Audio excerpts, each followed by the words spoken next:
Assalamualaikum warahmatullahi wabarakatuh. Innal hamdalillah nahmaduhu wa nasta'inuhu wa nastahdihi wa nastaghfiruh wa na'udzu billahi min shururi anfusina wa min sayyiati a'malina. Man yahdihillahu fala mudilla lahu wa man yudlilhu fala hadiya lahu. Asyhadu an la ilaha illallah wahdahu la syarika lah wa asyhadu anna Muhammadan abduhu wa rasuluh. Ya ayyuhalladzina amanu ittaqullaha wa qulu qawlan sadida yuslih lakum a'malakum wa yaghfir lakum dhunubakum wa man yuti'illaha wa rasulahu faqad faza fawzan 'azima. Alhamdulillahilladzi bi ni'matihi tatimmu as-salihat. Rabbana atina min ladunka rahmatan wa hayyi' lana min amrina rashada. Allahumma ati nafsi taqwaha wa zakkiha wa anta khairu man zakkaha. Anta waliyuha wa maulaha, amma ba'd. Alhamdulillah, syukur pada Allah Azza wa Jalla kerana dengan rahmat dan juga limpah kurnia yang Allah Ta'ala berikan dapat kita bersama pada tengah hari ini dalam durus Ramadan, sinopsis setiap juzuk dalam Al-Quran. Sambungan kita pada hari ini ialah juzuk yang ketiga. Juzuk yang ketiga bermula pada muka surat 42 sampailah kepada muka surat yang ke-62 dalam mushaf. Itu daripada juzuk yang ketiga. Juzuk yang ketiga daripada ayat 252, 253 daripada suratul Baqarah sampailah kepada ayat yang ke-91 daripada surah Ali Imran. Itu apa yang terkandung dalam juzuk yang ketiga. Secara umum, kita nak tengok secara kasar dulu. Daripada juzuk yang ketiga ni ada beberapa kisah yang kita akan bertembung ataupun kita akan lalu padanya. Antaranya ialah kisah berkenaan dengan seorang lelaki dengan bandar yang tandus akhirnya dibangunkan balik.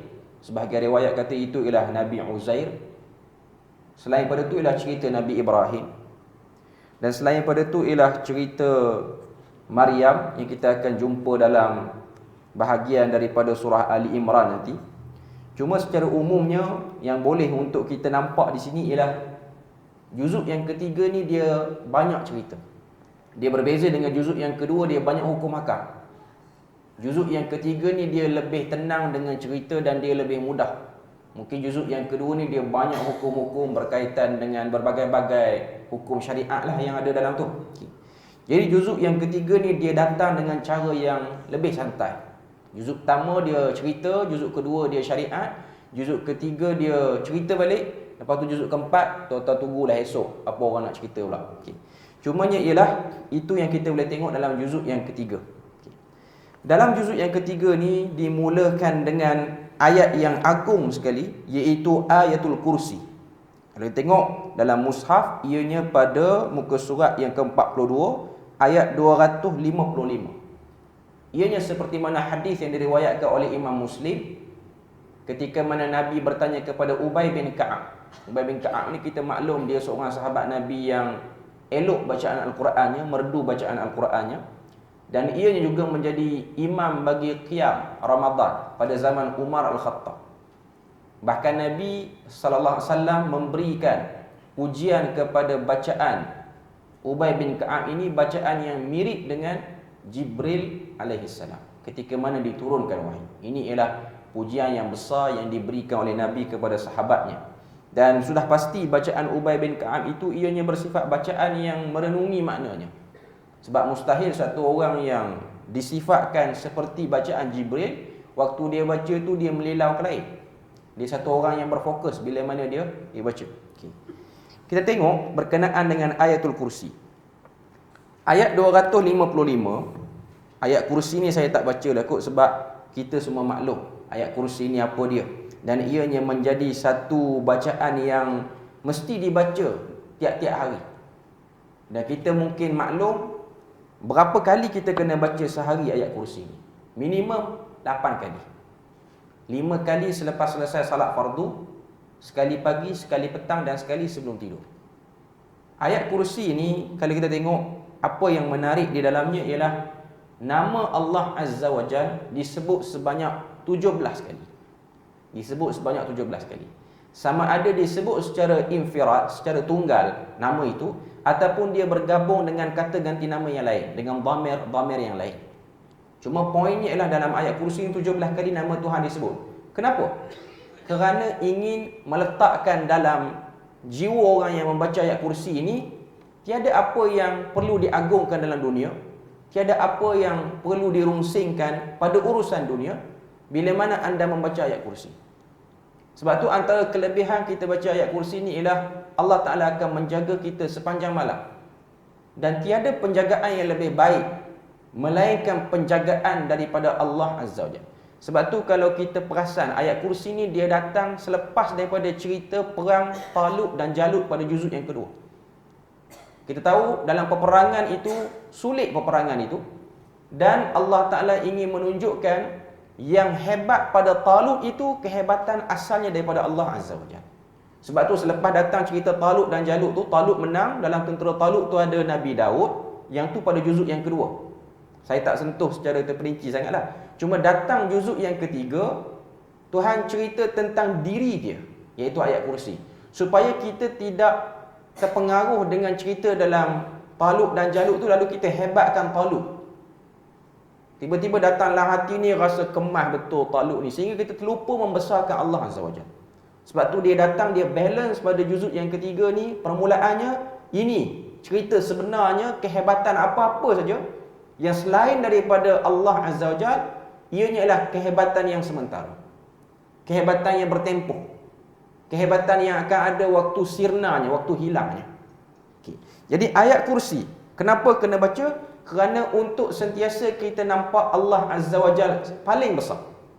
Tuan-tuan boleh datang masjid, boleh duduk dalam majlis ilmu, ini daripada kebesaran Allah. Bagaimana Allah Ta'ala tidak cuai dalam menjaga hambanya. Sebab tu dalam ayat kursi tu dia ada ayat yang berbunyi la ta'khudhuhu sinatun wala naum. Tuhan tidak mengambil mengantuk, apatah lagi tidur. Maknanya kalau Tuhan ada benda-benda seperti ini, maka mustahillah pahala kita akan dibilang dengan terperinci, termasuk juga dosa kita.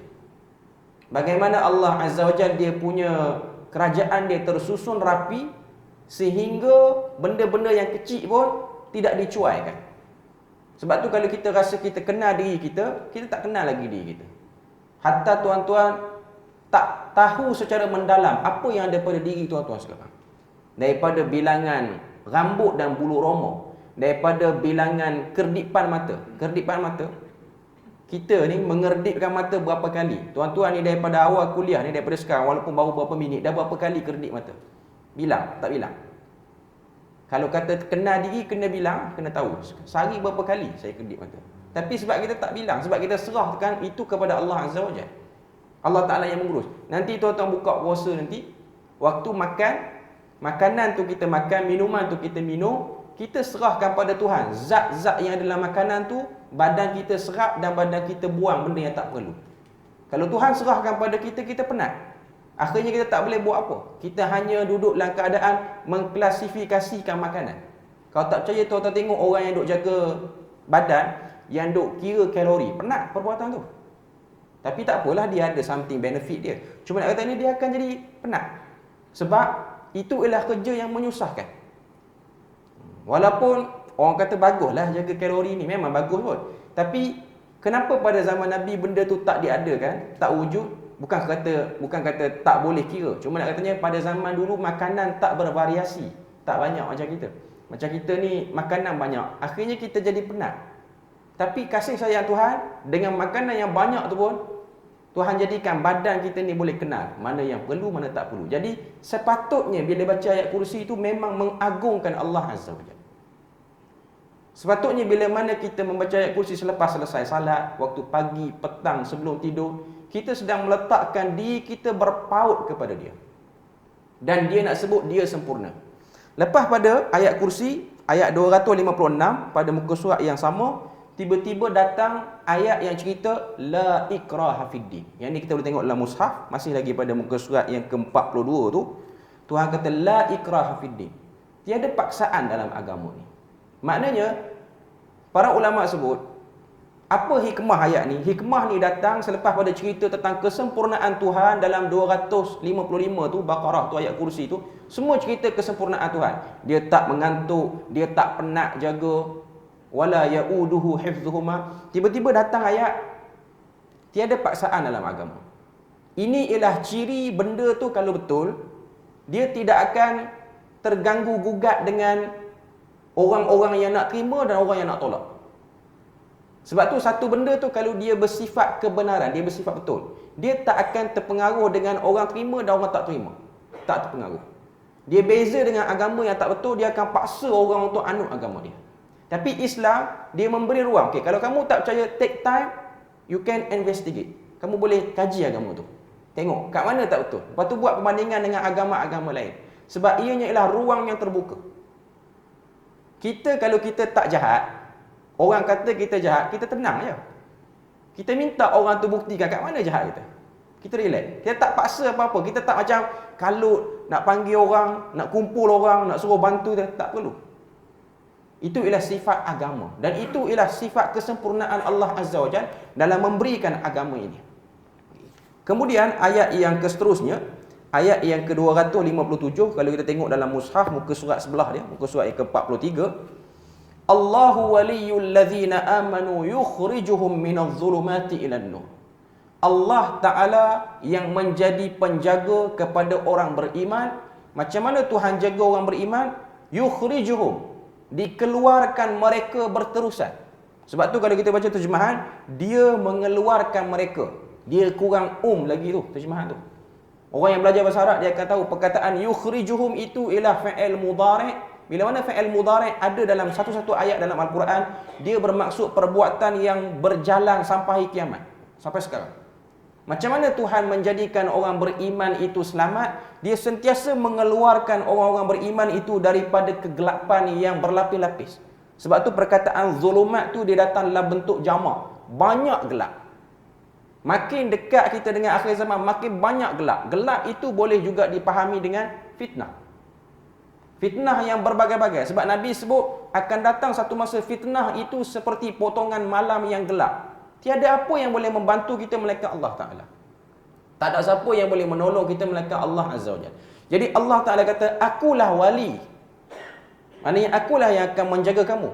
Macam mana kita faham dalam hukum nikah kahwin. Bila mana kita tahu dalam bab nikah kahwin ni, dia ada satu elemen nama dia wali mujbir. Iaitu penjaga kepada perempuan yang memang Tuhan jadikan dia memang betul-betul penjaga. Siapa dia? Ayah dia, tok wan dia, adik-beradik lelaki dia. Mujbir ni maknanya kalau dia tak nak peduli pun dia tetap dikira sebagai wali. Dia diijbarkan, dia dipaksa untuk menjadi penjaga pada perempuan tu. Sebab itu ialah zuriat dia. Itu ialah adik-beradik dia. Itu ialah cucu dia. Jadi bila mana kita faham konsep wali itu menjaga perempuan itu. Tapi penjagaan kita terhadap anak perempuan kita tak sesempurna penjagaan Allah terhadap hamba dia. Allah Ta'ala menjaga hamba dia dengan dia menjadikan hamba dia tu terbuka ruang-ruang kebaikan, terhapus padanya ruang-ruang kejahatan. Sebab tu zulumat ialah kejahatan, an-nur ialah kebaikan. Zulumat banyak gelap, an-nur ni satu saja. Nur itu dia datang dalam bentuk mufrad. Maknanya cahaya ni satu. Agama yang benar ini satu. Hidayah ini ialah satu jenis. Bila mana kita jumpa hidayah itu, pertama kita kena minta pada Allah Azza wa Jalla supaya kita konsisten di atas hidayah itu. Sebab tu doa Nabi, Allahumma inni as'alukal huda wat tuqa wal afaf wal ghina. Ya Allah, aku minta kepada kamu hidayah yang berterusan. Maknanya lepas kenal kebenaran, nak ikut kebenaran. Lepas ikut kebenaran, konsisten pada kebenaran. Lepas konsisten pada kebenaran, sampaikan kebenaran pada orang. Dia hidayah yang berlapis-lapis. Cuma nak sebutnya Allah Ta'ala kata, dialah yang menjaga orang beriman. Walladzina kafaru awliya'uhumut taghut. Ayat yang sama lagi. Dan orang-orang kafir, wali-wali mereka ialah taghut, iaitu syaitan. Penjaga mereka ialah syaitan. Syaitan yang bisikkan pada mereka itu, ini dan dia ikut. Yukhrijuhum, Kesan daripada mengambil wali daripada syaitan ini apa jadi? Terkeluar, tercampak dia daripada cahaya kepada kegelapan. Dan Tuhan beri satu lagi pengumuman, ulaika ashabun nar. Mereka itu ialah sahabat pada neraka. Kalau sebut ahli ni dia tak berapa kuat sangat. Kena sebut sahabat neraka. Sahabat neraka ni memang sudah tercalon sikapnya seperti ahli neraka. Ashab maksudnya lah sahib, pemilik kepada neraka itu. Hum fiha khalidun. Mereka itu kekal di dalamnya. Okay. Kemudian Allah Ta'ala datangkan ayat 258, ayat 259. Dua cerita. 258 satu cerita, 259 cerita lain. 258 cerita Nabi Ibrahim dengan Namruz. Debat dia dengan Raja Namrud ni ataupun Namruz. Ayat 257 Tuhan kata dia wali kepada orang beriman, keluarkan orang beriman tu daripada gelap kepada terang, kepada cahaya. Tiba-tiba datang testimoni. Siapakah contoh orang yang Tuhan walikannya? Tuhan jaga dia. Ibrahim. Ibrahim Tuhan jaga dia. Tuan-tuan boleh bayang, Namrud ni ialah salah seorang raja daripada kalangan yang kufur, orang kafir. Dia punya kekuasaan dia luas dan besar. Dia seperti Firaun, tapi Firaun tu kecil. Dia lagi luas pada Firaun. Maknanya dia macam hampir seluruh dunia dia yang tawan. 3/4 dunia. Kalau macam Zulkarnain, dia raja yang tauhid, yang saleh. Yang ni yang jahat. 3/4 dunia. Sudah pasti kegerunan berhadapan dengan dia tak sama dengan berhadapan dengan YB kawasan, walaupun kita tahu dia kejam. Tak sama dengan berhadapan dengan raja setengah negeri, sultan setengah negeri, sebab negeri dia kecil. Ni menguasai 3/4 dunia. Tapi yang kata Allah Ta'ala bila mana dia jaga orang beriman, walaupun lelaki itu digeruni, imannya tidak akan dijual dengan besarnya kekuasaan Namrud. Jadi Tuhan beri contoh, tengoklah Ibrahim, dia kejap, dia teguh. Itulah penjagaan yang sempurna daripada Allah Azza wa Jalla. Kemudian datang cerita seterusnya, 259 tu ialah cerita daripada satu orang lelaki. 259 ni sebahagian riwayat Israiliyat kata Nabi Uzair, tapi tak sebut pun nama Uzair dalam tu. Cerita lelaki yang melalui sebuah kampung, kampung tu telah pun hancur. Bila mana dia lalu, dia terkejut. Macam mana Tuhan boleh bangkitkan balik kampung ni? Dia macam tak ada tanda-tanda boleh naik balik. Dia lalu saja. Dia cerita dia macam lebih kurang Ashabul Kahfi, tapi dia beza waktu dia lalu tu, dia terfikir macam mana Tuhan hidupkan benda yang tak ada punca dah nak hidup ni. Tak ada prototype nak bangun balik ni, tak ada. Allah Ta'ala menegurnya, nak tunjuk kebesaran Tuhan, dan Allah Ta'ala nak tunjuk dialah wali kepada semua benda. Lalu ditidurkan lelaki ni selama 100 tahun. Ditidurkan lelaki ni, ajaibnya waktu dia bangkit lepas 100 tahun tu, yang kekal ialah bekal makanan dia, tapi binatang tunggangan dia dah mati dah. Keledai dah mati dah. Makanan kekal. Tuan-tuan boleh bayang, secara logiknya yang mana lebih tahan lama? Sepatutnya keledai lagi tahan lama. Makanan akan expire, akan rosak lah. Tapi Tuhan nak sebut, ada benda yang bila mana Tuhan nak jaga dia akan terkeluar daripada hukum sains. Dia akan terkeluar. Iaitu makanan yang sepatutnya lebih cepat musnah, tak musnah 100 tahun. Tiba-tiba keledai itu lebih awal musnahnya. Tuhan nak sebut, kalau kamu ragu kepada kewalianku, maka kamu menjadi orang-orang yang mengambil wali selain daripada aku. Jadi jangan ragu. Kemudian dia datang balik 260 cerita Nabi Ibrahim sekali lagi. Itu pada muka surat 44. Cerita Nabi Ibrahim sekali lagi, wa idh qala Ibrahimu rabbi arini kaifa tuhyil mauta qala awalam tu'min. Nabi Ibrahim dalam fasa kehidupan dia ni, dia ada waktu dia rasa macam nakkan keyakinan tu bertambah. Dia bukan tak yakin, dia dah yakin, tapi dia nak keyakinan dia bertambah. Dia nak supaya Tuhan tunjukkan macam mana hidupkan benda yang dah mati. Lalu Allah Ta'ala tanya, qala awalam tu'min. Wahai Ibrahim, tak percaya lagi ke aku boleh hidupkan benda yang mati? Jawab Ibrahim kata, qala bala. Aku percaya, walakin liyatma'inna qalbi. Tapi nak bagi hati ni tenang. Dia macam kadang-kadang kita macam itulah, bila mana Tuhan uji kita, kita yakin Tuhan tu boleh mengeluarkan kita. Tapi kadang-kadang kita macam dia kalut sikit, dia takjul sikit. Bukanlah nak kata Nabi Ibrahim ni dia takjul, tapi itu normal lah kehidupan kita. Kadang-kadang kita tengok Tuhan nak bagi apa dekat kita ni, kita macam blur. Lalu Allah Ta'ala kata, fakhudh arba'atan minat tayr. Ambillah 4 daripada burung, iaitu burung tu dipotong kepada 4, diletak di atas bukit yang berbeza. Maknanya potongan pertama bukit pertama, potongan kedua bukit kedua, potongan ketiga bukit yang ketiga, potongan yang keempat bukit yang keempat. Kata Allah Ta'ala, sebelum kamu turun sampai ke bawah bukit, lepas kamu letak potongan yang keempat, kamu akan tengok burung itu bercantum dan terbang balik. Tuhan nak beritahu dekat Nabi Ibrahim, aku boleh buat walaupun ianya luar daripada batasan akal kamu.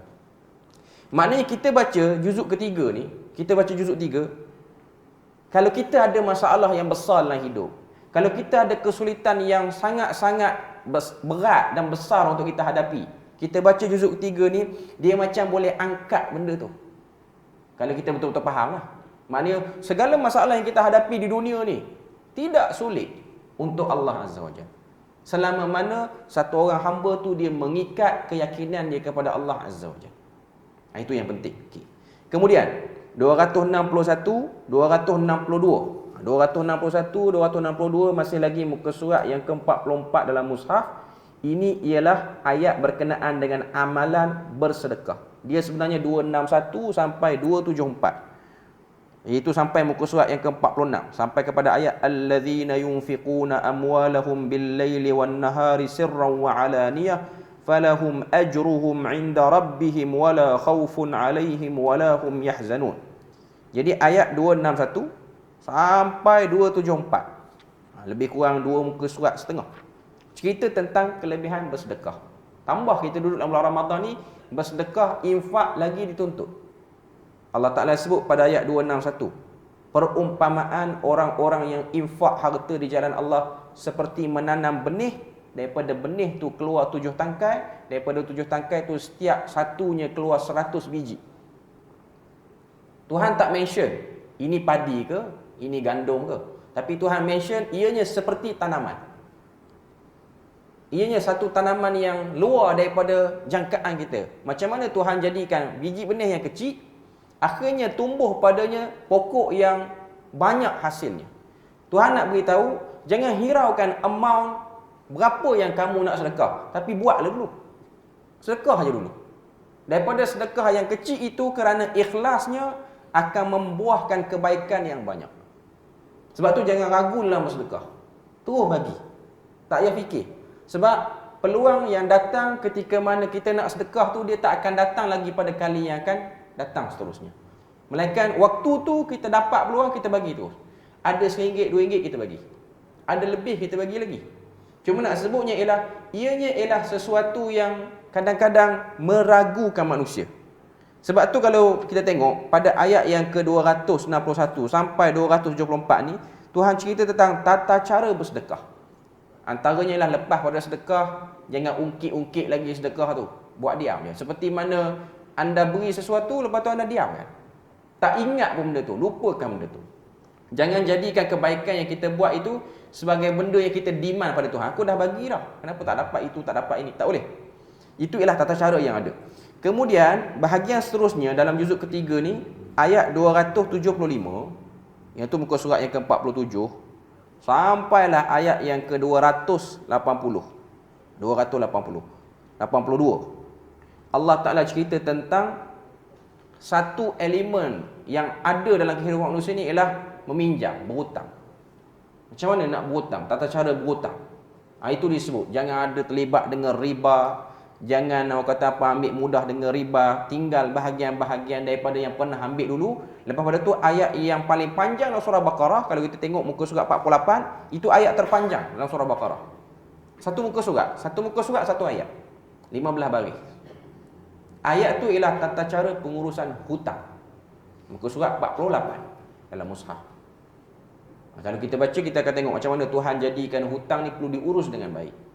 Dan kalau tengok dalam hadis pun Nabi beri ancaman tentang pengurusan hutang yang cacat merba ni, yang tak terurus dengan baik. Sebab tu ada doa Nabi suruh kita berdoa, Allahumma inni a'udzubika min ghalabatid daini wa qahrir rijal. Ya Allah, aku minta lindung daripada belitan hutang dan dipegang oleh orang. Sebab Bila mana kita berhutang, kita tak urus hutang kita dengan baik, maka kita akan menjadi orang yang menjual maruah dengan mudah. Jadi pertama, berhutanglah pada benda yang perlu dan uruslah hutang dengan baik. Okey. Kemudian, kalau kita tengok dalam juzuk yang ketiga ni, itu dah selesai dah, sampailah kepada akhir surah Baqarah. Kalau kita boleh tengok muka surat 49 tu, muka surat 49 tu ialah akhir surah Baqarah. Okay. Seperti mana Allah Ta'ala memulakan surah Baqarah ni dengan dia cerita zalikal kitab la raiba fi hudan lil muttaqin. Inilah kitab, tiada syak padanya, hidayah bagi orang beriman. Ending surah Baqarah ni dia membawa maksud yang sama. Sebab tu ayat 284, ayat 285 sampailah ayat 286, ni ayat ni kita kira sebagai ayat yang orang ramai pernah dengar dan ingatlah. Lillahi ma fis samawati wa ma fil ard wa in tubdu ma fi anfusikum aw tukhfuhu yuhasibukum bihillah fayaghfiru liman yasha'u wa yu'adzibu man yasha' wallahu ala kulli syai'in qadir. Amana ar-rasulu bima unzila ilaihi min rabbih wal mu'minun. Okay. Dua ayat ni first kali, siapa yang baca, kata Nabi sebelum dia tidur, dia combine dengan ayat kursi. Ayat kursi akan menyebabkan Tuhan jaga dia sampai kepada pagi. Kalau dia baca dua ayat akhir pada Baqarah, apa dia akan dapat? Hadis Nabi sebut kafatahu. Maksudnya ialah dicukupkan, diberikan sebaik-baik kecukupan pada dia. Kat mana nak cukup tu? Kalau kita perasan dua ayat ni. Ayat 285 akhir Baqarah ni, dia cerita tentang berimannya Rasul terhadap apa yang diturunkan dan juga orang-orang yang beriman. Dan juga para malaikat. Dan sifat orang beriman itu sami'na wa ata'na ghufranaka rabbana wa ilaikal masir. Kami dengar, kami taat, kami minta ampun. Kemudian ayat yang ke-286, la yukallifullahu nafsan illa wus'aha. Tidak membebani Allah Ta'ala itu seseorang kecuali dengan apa yang dia usahakan. Okay. Dua ayat ni, kita nak compare dengan 5 ayat awal daripada surah Baqarah.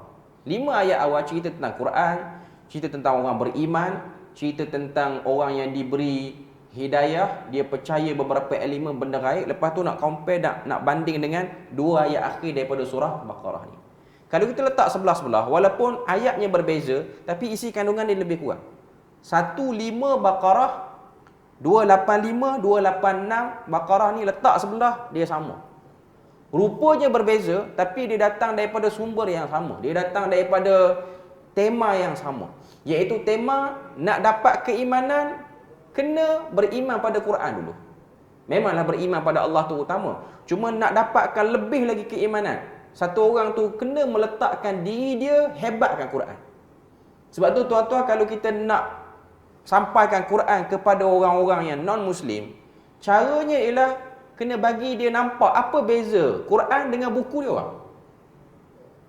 Itu nilai yang kita kena angkat. Apa beza Quran dengan buku dia orang? Pertama, kalau kita tengok buku-buku yang selain daripada Al-Quran, pembacaan dia tidak dijaga. Sebutan dia tidak dijaga. Satu orang boleh baca bermacam-macam. Bukan kata buku Mat Saleh. Kitab Jawi pun dia tidak dijaga pembacaannya sekiranya tiada usaha menjaga warisan pembacaan buku ni. Sebab tu tuan-tuan akan tengok orang baca kitab Jawi yang tak reti, ustaz yang tak reti, apa akan jadi? Berterabur kitab Jawi tu. Kan kitab Jawi kan ejaan dia lama. Ku mulai dia akan eja kaf mim lam ya. Ustaz-ustaz muda yang belajar Jawi baru ni, dia akan baca apa? Kemelai. Kemelai. Tak tahu apa benda kemelai. Dia pun kata, inilah hebatnya buku lama. Dia start dengan bahasa Siang dulu, baru tu cakap Melayu. Tak tahu cerita. Ataupun ejaan bumi ba waw mim. Maka Allah Ta'ala menurunkan rezeki daripada langit dan juga bom. Dia macam tu. Bom pun turun juga. Zaman dulu pun dah ada dah bom. Sebab dia tak reti. Saya nak kata, tu kitab Jawi, bukan cerita kitab lain. Tapi Quran tak. Tuan-tuan, kita hulur dekat orang yang biasa baca Quran, dia akan baca Alif Lam Mim. Tapi kalau kita hulur surah Al-Fil, dia tak akan baca Alif Lam Mim tara kaifa fa'ala rabbuka bi ashabil fil. Tak akan baca macam tu. Dia akan baca Alam tara kaifa. Alif Lam Mim, dia akan baca Alif Lam Mim. Tapi eja sama. Alif Lam Mim, Alif Lam Mim. Sebutan dia dijaga. Itu beza Quran dengan kitab yang lain. Itu saya nak bagi contoh je lah. Cuma nak sebut ialah ending dan opening surah Baqarah ianya mirip. Kamu nak dapat sesuatu, kamu kena ikut Nabi dan Rasul, iaitu beriman dengan kitab. Sebab dalam ayat tu disebut kullun amana billahi wa malaikatihi wa kutubihi wa rusulihi. Itu dia punya, kata apa, dia punya similarities, persamaan antara opening dan ending surah Baqarah.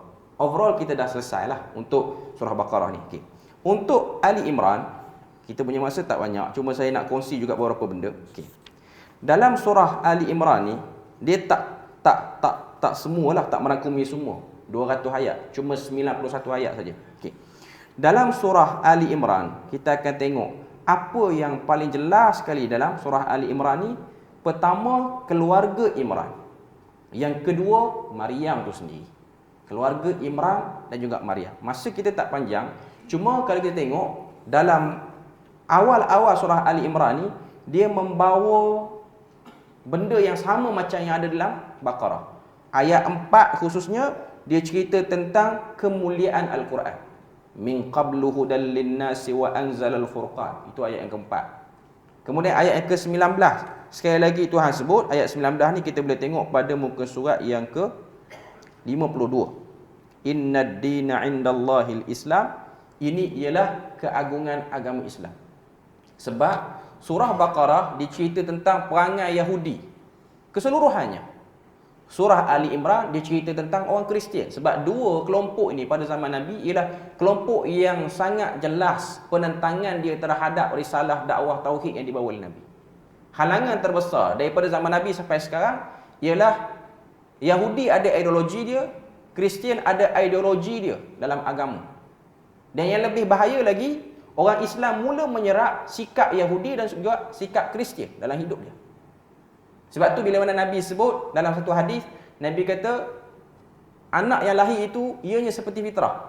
Ayahnya lah, mak ayahnya lah yang akan meyahudikan dia, mengkristiankan dia dan memajusikan dia. Kenapa tak sebut mengislamkan? Kerana nak sebut di situ ialah tiga benda ni, tiga elemen ni ialah yang paling kuat akan mengganggu gugat fitrah tauhid yang asal ada. Iaitu keyahudian, kekristianian dan juga kemajusian. Salah tu dari segi imbuhan tu. Guru bahasa Melayu saya memang begitu kecewa lah dengar keyahudian apa semua ni. Tapi cara tu lah nak boleh faham pun. Cuma nak katanya itu ialah tiga elemen. Tiga elemen yang memang akan ada. Okay. Surah Ali Imran, saya cerita ringkas. Keluarga Imran. Imran dia bukan Nabi, tapi daripadanya keluarlah Nabi, iaitu Nabi Isa. Ajaibnya Imran ni dikatakan dia ni orang yang sentiasa duduk dekat dengan Masjid Aqsa. Ada sebahagian riwayat kata dia ni imam, ada sebahagian riwayat, tapi kita boleh kata dia ni macam pentadbir masjid, duduk dekat dengan masjid.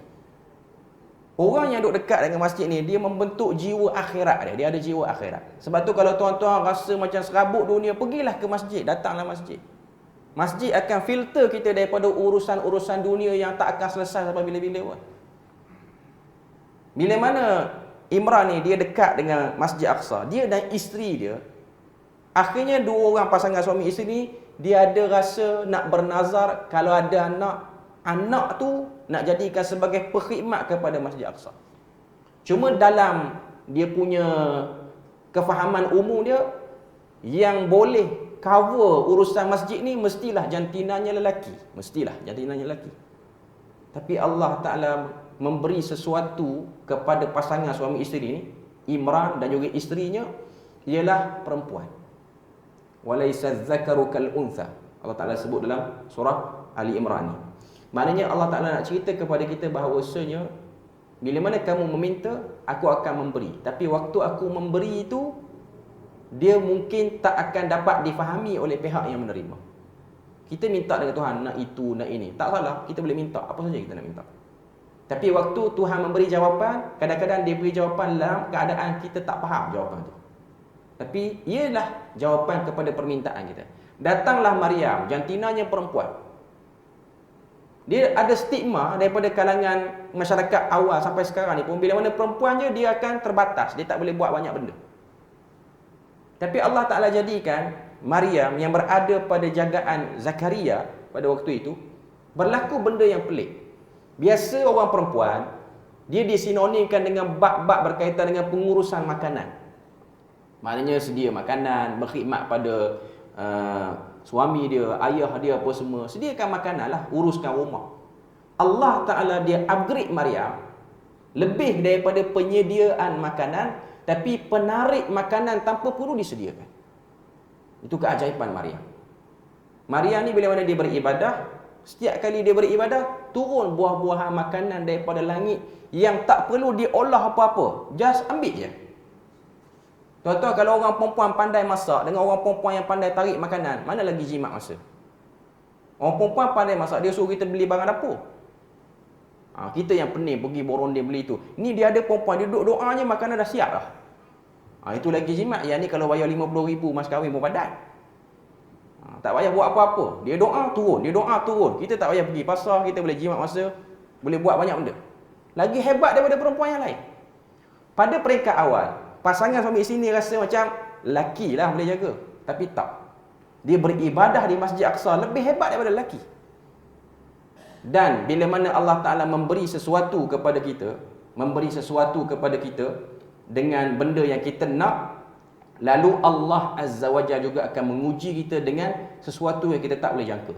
Sebab tu kita tengok antara ujian yang berubah menjadi nikmat kepada Maryam ini ialah dia diberikan anak bukan daripada kaedah hukum sains yang biasa, iaitu kena kahwin, kena berlaku percampuran air mani. Tak, dia dapat Nabi Isa dengan cara yang lain. Sebab sebelum tu dia dapat makanan pun dengan cara yang lain. Jadi secara kesimpulan akhirnya saya nak sebut, sampailah ayat yang ke-91 bagi juzuk yang ketiga ni. Kalau kita tengok muka surat yang ke berapa? Muka surat yang ke-61 tu, Allah Ta'ala sebut pada ayat yang ke-91. Dan muka surat tu secara keseluruhannya, kalau kita tengok daripada ayat 84 lagi, Qul amanna billahi wa ma unzila alaina wa ma unzila ila Ibrahim wa Ismail wa Ishaq wa Yaqub wal asbat wa ma utiya Musa wa Isa wan nabiyyuna min rabbihim la nufarriqu baina ahadin minhum wa nahnu lahu muslimun wa man yabtaghi ghayra al-islam dinan falan yuqbala minhu wa huwa fil akhirati minal khasirin, sampailah kepada innal ladzina kafaru wa matu wa hum kuffarun falan yuqbala min ahadihim mil'ul ardi dhahaban walau iftada bih ulaika lahum azabun alimun wa ma lahum min nasirin. Ayat yang ke-84 sampailah ayat 91 ni, dia punya muka surat terakhir bagi juzuk yang ketiga. Allah Ta'ala nak declare beberapa benda. Pertama, agama yang dibawa oleh nabi-nabi terdahulu ini, wa nahnu lahu muslimun, iaitu agama Islam. Dan Islam itu ialah berserah diri. Kita orang Islam dalam bulan Ramadan ni, kita berserah diri kepada Allah Azza wa Jalla sebulat-bulatnya kepada Tuhan. Hukum sains mengatakan orang kalau tak cukup air, dia tak boleh hidup lama. Tapi orang Islam dalam bulan Ramadan memang dia kurang minum air pun. Tambah kalau tempat-tempat tu dia panas dia lebih daripada negeri lain. Macam kita Perlis ni panas lebih, maknanya kita akan rasa dahaga lebih daripada orang negeri lain. Tapi ada tak nanti ending of Ramadan ataupun tahun-tahun lepas, tahun tengok tiba-tiba keluar KKM kata akibat panas terlampau rakyat Perlis separuh mati kerana puasa Ramadan. Tak. Kita telah mengeluarkan diri kita daripada hukum sains hakikatnya. Maknanya kita bertawakal pada Allah Azza wa Jalla, menjadikan diri kita kuat macam Imran, macam suami, macam isteri dia, macam anak dia, macam cucu dia juga. Jadi orang Islam sudah ada latihan dalam bulan Ramadan ke arah benda tu. Jadi yang pasti, beruntunglah kita kerana menjadi orang yang berserah diri kepada Allah Azza wa Jalla, dan kita tidak akan menjual akidah yang suci bersih ini, tauhid yang hebat ini, walaupun diberikan emas yang memenuhi bumi. Sebab itu pada ayat yang ke-91, kita tak akan jual, kita tak akan gadaikan benda ni. Kita menyayangi agama ini kerana agama ialah kekuatan. Sebagaimana air itu memberi kekuatan, makanan itu memberi kekuatan, maka agama, tauhid dan segala apa yang ada di dalamnya lebih lagi memberi kekuatan berbanding makanan dan minuman yang kita ambil sehari-hari ini. Jadi juzuk 3 ni dia open dengan ayat kursi, dia ending dengan kemuliaan Islam. Nak sebut pada kita bahawasanya bagaimana Tuhan yang Maha Kuasa tak mengantuk, tak tidur, jaga depan, jaga belakang, Dialah yang telah memberi kita hadiah yang lebih besar, iaitu hadiah agama ini.